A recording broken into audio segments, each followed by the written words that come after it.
Hai Sobat UBTV, ketemu lagi sama aku Ferdian di Kampus 62. Kali ini aku ada di depan Rektorat Universitas Brawijaya. Kali ini Kampus 62 bakal nayangin 8 berita dari Kampus UB Malang, USM Semarang, Unpad, dan Unhas Makassar. Mau tahu kan keseruan beritanya? Yuk pantau terus di Kampus 62. Ajang internasional Yosemite merupakan salah satu kompetisi bergengsi di Malaysia yang diikuti dari berbagai perguruan tinggi di dunia. Tim mahasiswa VTP yang diketuai oleh Vincent menjadi salah satu tim yang lolos dalam ajang tersebut. Ditemui di sela pembuatan video untuk ajang tersebut, Vincent menjelaskan bahwa setiap tim yang lolos diminta membuat output berupa video.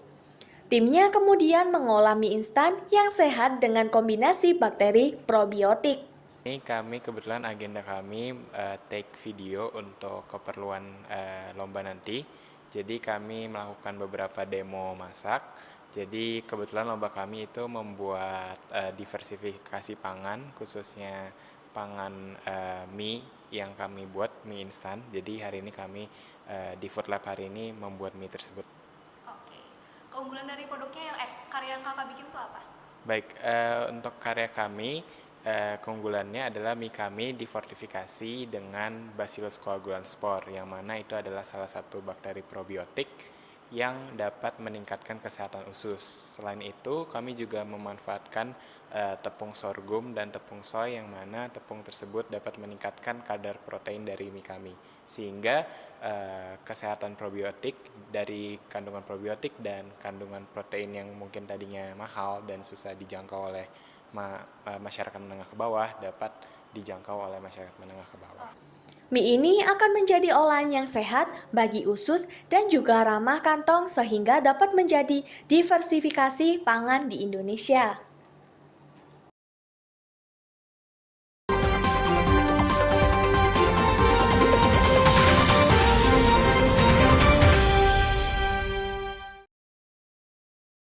Pameran Artofest 2024 menjadi ajang bagi mahasiswa desain grafis Fakultas Vokasi UB untuk menunjukkan hasil karya mereka.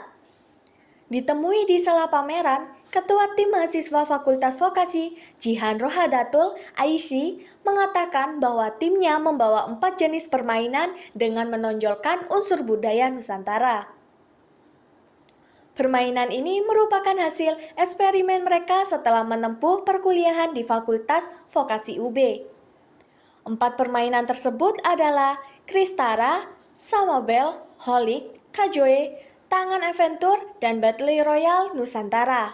Di sini teman-teman desain grafis UB ya, angkatan 21 khususnya itu lagi datengin atau ngikutin acara Arto Festival ini. Nah, di sini karena temanya itu ada kesenian dan permainan ya, itu akhirnya kita meluncurkan 1 card game dan 3 board game, di mana total 4 karya ini sudah kita develop dari semester 4 dan sudah kita lakukan beberapa playtest dengan teman-teman, ada dari komunitas, juga ada dari teman-teman mahasiswa kita sendiri. Nah, jadi ini hasil dari development selama 3 semester ya, 4, 5, 6 ya, kayak gitu. Kita sekarang semester 6. Jihan juga mengacu timnya sempat kesulitan untuk mengatur waktu karena event tersebut berurutan dengan kegiatan pameran di fakultas dan kegiatan perkuliahan.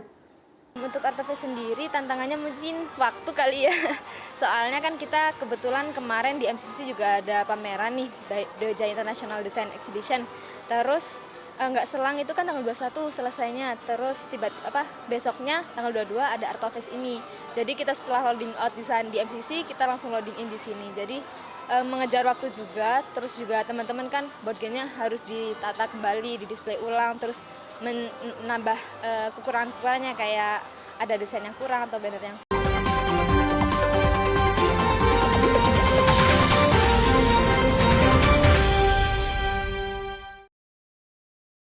Puluhan karya toys dan permainan lainnya hadir dalam Artofest yang digelar di salah satu mall di Kota Malang.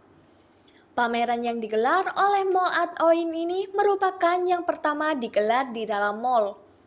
Ketua Panitia, Yoga Mahendra menjelaskan selama ini mereka menggelar pameran seni budaya di luar mall dan kali ini komunitasnya ingin membidik generasi Z agar mengenal seni budaya sehingga pameran digelar di mall. Artofest 2024 ini merupakan salah satu event kami dari Mall Arton.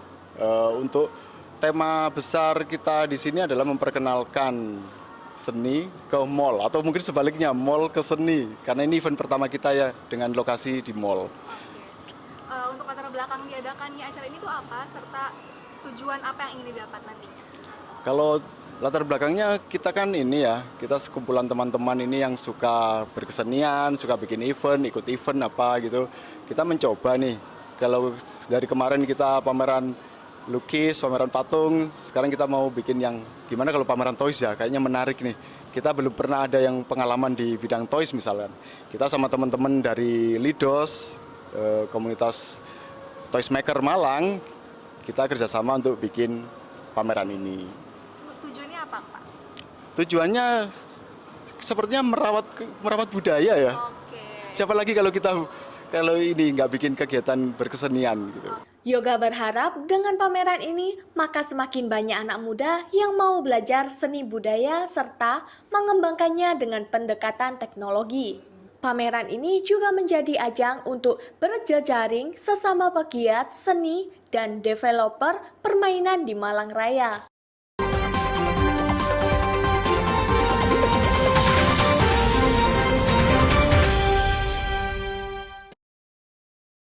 Universitas Padjadjaran bersama Institut Pertanian Bogor dan Kementerian LHK Republik Indonesia menggelar rangkaian kegiatan seminar, simposium, dan workshop perubahan iklim Senin 22 hingga Rabu 24 Juli di Balai Sawala Kampus Unpad Jatinangor, Sumedang.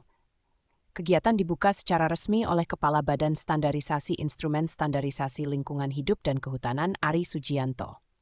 Seminar, simposium, dan workshop ini berfokus pada perubahan iklim, dengan tema partisipasi aktif multipihak dalam pencapaian Enhanced Nationality Determined Contributions. Kegiatan yang disponsori PT Pertamina sebagai BUMN Energi. Ketua Pelaksana Seminar Perubahan Iklim, Profesor Dr. Suseno Amien mengatakan, kegiatan simposium, seminar, dan workshop ini bertujuan untuk meningkatkan kerjasama, kapasitas atas kesadaran dan peran semua pihak dalam menghadapi perubahan iklim. Jadi tujuan dari seminar ini adalah untuk mempercepat capaian Nationally Determined Contribution yang sudah menjadi komitmen kita semua, dan harapannya dengan seminar ini adalah mencari, mengkolaborasi, meningkatkan kerjasama, meningkatkan kapasitas kita semua, akan kesadaran juga untuk meningkatkan peran kita di dalam menghadapi perubahan iklim ini. Usai menghadiri pembukaan kegiatan ini, Rektor Unpad Profesor Rina Indiastuti mengatakan banyak hal yang bisa dilakukan untuk mengatasi perubahan iklim oleh semua pihak. Dirinya juga menerangkan jika Unpad terus berkontribusi untuk menjaga iklim dan lingkungan melalui riset dan inovasi. Jadi masyarakat dari yang siapapun kita lah bisa melakukan hal-hal baik untuk menjaga iklim kita tidak naik suhunya, tidak memunculkan bencana alam. Yang paling mudah sampah, lalu penggunaan listrik ya tidak boleh berlebihan. Lalu kemudian cara konsumsi ya, kita menghindari plastik. Kemudian tentu saja kalau makan nggak berlebihan, jadi sampahnya tidak banyak. Itu yang paling mudah dilakukan oleh kita semua. Sampai lebih sulit adalah melakukan riset dan inovasi kan. Bagaimana mengolah sampah, bagaimana kemudian pertanian itu menjadi penggunaan pupuk yang ramah lingkungan. Banyak hal ya.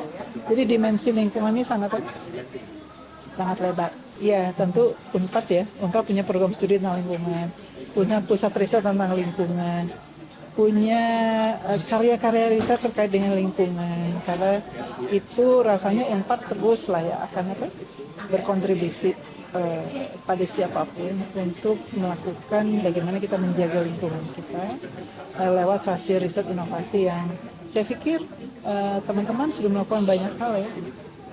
Riset dengan teknologi yang katakan saja mumpuni dan sebagainya, bidang pertanian, pengelolaan lahan, kesuburan lahan dan lain-lain, termasuk air ya, bagaimana air bersih ini bisa terus-terusan dijaga dan sampai pada kebencanaan. Kayaknya Unpad banyak melakukan hal-hal. Sementara itu, Direktur Perubahan Iklim KLHK-RI, Yulia Suryati SSI, dalam jumpa persnya mengatakan seminar simposium workshop perubahan iklim ini untuk meningkatkan kolaborasi melalui strategi pentahelix. Jadi pertemuan hari ini sebenarnya adalah meningkatkan kolaborasi antara pemerintah, perguruan tinggi, dan masyarakat. Ada juga dengan pemerintah daerah. Jadi tadi juga ada dari dunia usaha. Jadi ada strategi pentahelix yang memang kita terus bangun untuk memperkuat aksi-aksi pengendalian perubahan iklim di Indonesia. Jadi melalui pertemuan hari ini ya Pak ya, workshop, simposium, seminar, ini juga dapat meningkatkan pemahaman di semua level. Kami harap pertemuan semacam ini juga akan terus berlangsung, jadi pemahaman dan juga aksi-aksi perubahan iklim di Indonesia itu akan semakin banyak, skalanya besar, dan juga jadi semacam promosi dari mulut ke mulut ya Pak. Dari perguruan tinggi itu bisa memberikan saran, rekomendasi, atau juga pendekatan pada saat kita bicara bagaimana teknologi itu bisa diterapkan. Jadi perguruan tinggi kan bisa melakukan riset, kemudian dari sisi sains, dari sisi sainsnya juga perguruan tinggi kan amat sangat kompeten. Di Indonesia itu pintar-pintar kok. Dari Divya Unpad TV, Bayu Murti Muji Thomas melaporkan untuk UB TV.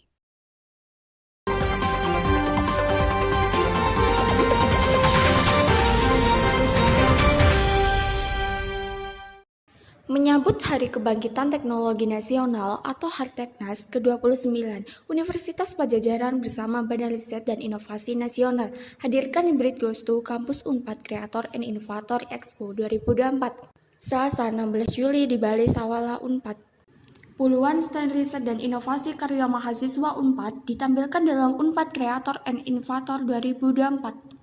Beberapa di antaranya seperti karya inovasi robot dari Unpad Teknologi Club, serta Minjon yakni parfum berbahan dasar kemenyan yang memiliki varian aroma. Penyelenggaraan Unpad Creator and Innovator ini bertujuan sebagai pendorong bagi mahasiswa untuk terus kreatif dan inovatif. Dalam kesempatan yang sama, tim yang menampilkan produk riset dan inovasi ini diberikan penghargaan oleh Universitas Padjadjaran Badan Riset dan Inovasi Nasional. Di antaranya dalam bidang teknologi, riset sosial humaniora, riset eksakta, riset kewirausahaan, dan pengabdian masyarakat. Sementara itu, Koordinator Program Kreativitas Mahasiswa Unpad, Vira Kusuma Dewi SPMSC PhD mengatakan, melalui kegiatan kolaborasi ini mahasiswa mampu mendiseminasikan karya riset dan inovasi, serta membangun merge dengan industri, dan pengembangan menjadi usaha bagi mahasiswa. Memang sebenarnya hari ini memang kegiatan yang kita kolaborasikan dengan Green Goes to Campus. Namun memang kemarin pada saat kita berbicara ternyata bagaimana sih kalau kita coba tampilkan hasil-hasil inovasi yang sebenarnya mahasiswa Unpad punya begitu ya. Nah seringkali kan mungkin dari si kita dosen ataupun orang-orang mungkin nggak tahu kalau ternyata hasil riset inovasi mahasiswa itu sudah begitu luar biasa gitu. Nah ini mungkin dari momen acara ini tidaknya mereka bisa mendiseminasi hasil-hasil inovasinya dan juga mereka mungkin bisa membuat ini ya link and match dengan misalnya Mitra BRIN atau mungkin juga dengan teman-teman yang lain bahwa ternyata hasil inovasi itu sudah sungguh luar biasa. Penerapan ilmu pengetahuan dan teknologi melalui riset dan inovasi pada mahasiswa perguruan tinggi diharapkan dapat bermanfaat bagi masyarakat. Juga diharapkan dapat mengambil peran penting untuk menyambut Indonesia Emas 2045 mendatang. Dari Jatinangor, Sumedang, Tim Liputan Divya Unpad TV untuk UB TV.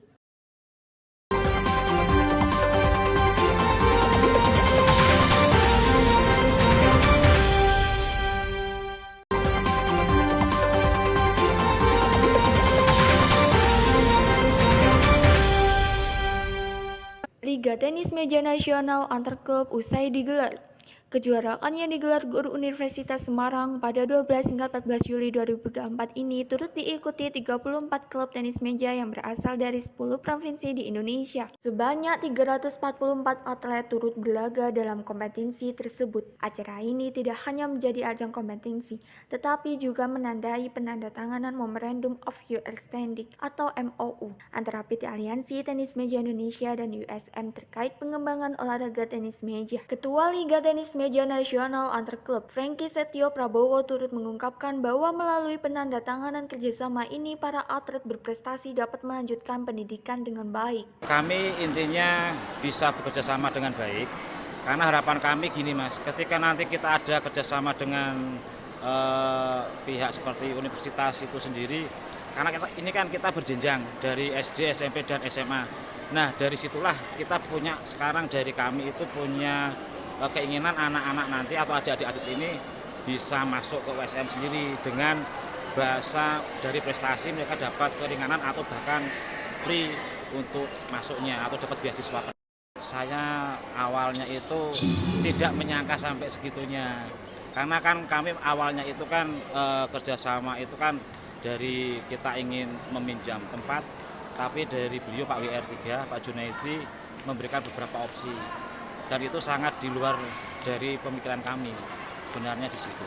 Liga yang rutin digelar 3 tahun belakangan ini tiap tahunnya terbagi dalam 3 seri yang terbagi tiap 4 bulan sekali.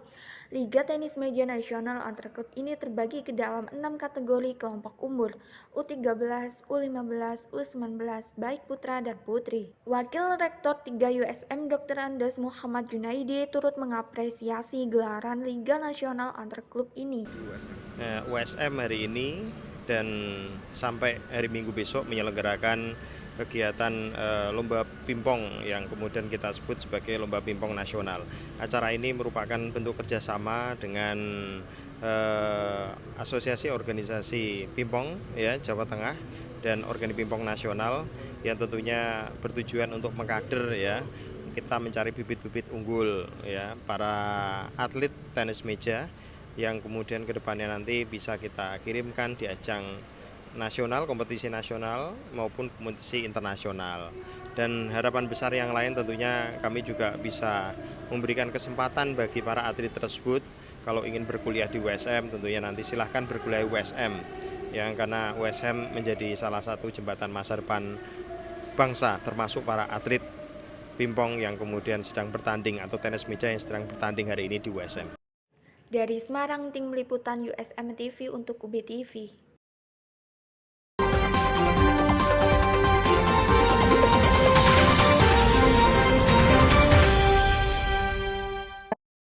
Unhas Career Expo kembali digelar pada 10 Juli 2024 di GOR JK Arenatorium Unhas. Agenda tahunan ini merupakan program unggulan Subdirektorat Penyiapan Karir di bawah naungan Direktorat Kemahasiswaan Unhas untuk menjembatani alumni dengan dunia kerja. Kegiatan ini dibuka oleh penjabat Gubernur Sulawesi Selatan, Profesor Dr. Zudan Arif Fahrullah, SHMH, dan mendapatkan apresiasi dari pria kelahiran Sleman, Yogyakarta ini. Saya memberikan apresiasi untuk jajaran Unhas, wabil khusus Pak Rektor, Prof. Jamaluddin Jumpa atas penyelenggaraan Karir Expo di Unhas tahun 2024 yang sekarang ini, periode ini. Karena ini sangat terkait dengan program pemerintah nasional dan pemerintah provinsi untuk mengurangi pengangguran. Ini sangat bagus, memberikan fasilitas kepada mahasiswa untuk bertemu para pemberi kerja. Mudah-mudahan juga bisa menginspirasi mahasiswa tidak hanya menjadi pencari kerja, tapi berusaha juga nanti ke depan menjadi pemberi kerja. Karena dua-duanya bisa dilakukan. Sekali menjadi pencari kerja, juga memiliki usaha memberi kerja. Karena banyak sekali peluang-peluang yang bisa kita buka. Nah, langkah yang bisa dilakukan oleh Unhas ini sangat positif, mendukung karir mahasiswa. Jadi kampus tidak hanya menyuruh-nyuruh untuk melakukan A, lakukan B, lakukan C, tapi memberikan fasilitas. Nah, inilah kampus yang bercirikan kampus modern bersifat fasilitatif. Ya, tidak hanya otoritatif. Jadi sudah bergerak ke fasilitatif. Nah, bagi Pemprov ini bagus sekali. Karena merupakan upaya di luar Pemprov yang langsung berdampak pada program-program Pemprov untuk mengurangi pengangguran. Kalau pengangguran berkurang, insya Allah kemiskinan akan berkurang. Karena semakin banyak orang mendapatkan uang upah dari pekerja. Kalau kemiskinan berkurang, nanti insya Allah stunting akan berkurang. Nah, kemiskinan berkurang, stunting berkurang, angka anak sekolah akan meningkat. Karena rata-rata yang putus sekolah dari anak, dari keluarga yang miskin. Itu Prof. Jamal, terima kasih. Kegiatan ini menghadirkan 26 perusahaan, baik yang bergerak di badan usaha milik negara atau BUMN, perusahaan multinasional, perbankan, hingga perusahaan startup. Selain itu, juga terdapat 4 lembaga penyedia beasiswa.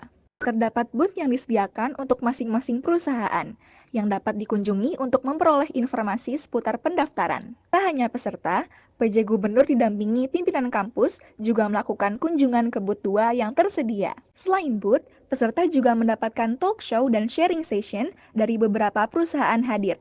Juga disediakan beberapa ruangan untuk melakukan interview langsung di tempat. Salah satu booth yang paling banyak menarik perhatian pengunjung ialah booth dari MindID. Hal tersebut karena booth tersebut menghadirkan seorang content creator terkenal, Vina Mulyana. Wanita yang sering membagikan konten-konten edukasi seputar dunia pekerjaan ini hadir sebagai Human Resource Development atau HRD dari perusahaan MindID. Iva Aisyah Rahman, Andi Muhammad Syafrizal, Unhas TV.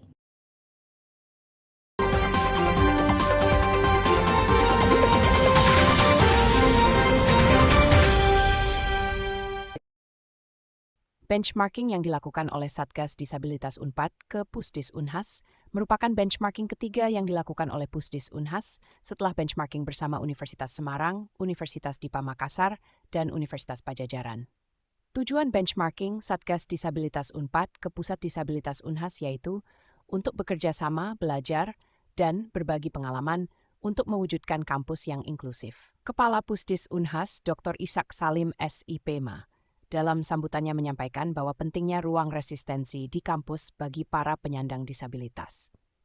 Unpad memilih Unhas sebagai tempat pertama yang dikunjungi, karena melihat track record Unhas yang memiliki pusat disabilitas yang bisa membangun layanan kepada para penyandang disabilitas dan juga mengubah persepsi civitas akademika di lingkungan kampus Unhas.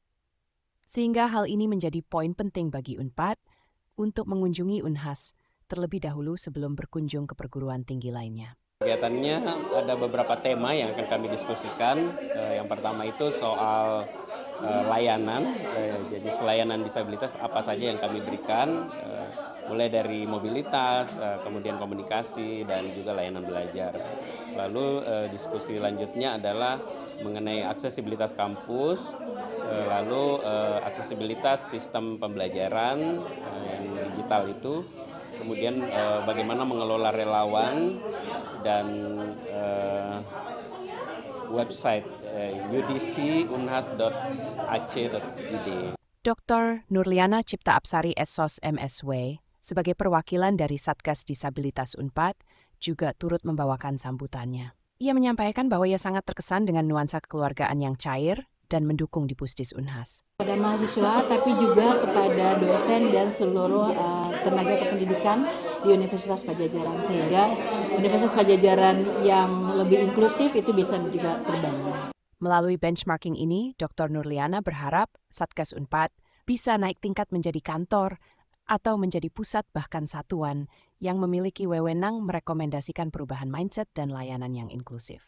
Dari Makassar, tim liputan Unhas melaporkan untuk UBTV. Wah, gimana nih beritanya? Menarik dan informatif bukan? Jangan lupa saksikan terus Kampus 62 hanya di UBTV hari Jumat pukul 14.30 waktu Indonesia bagian Barat. Oh iya, jangan lupa buat subscribe, like, share, dan komen UBTV Brawijaya.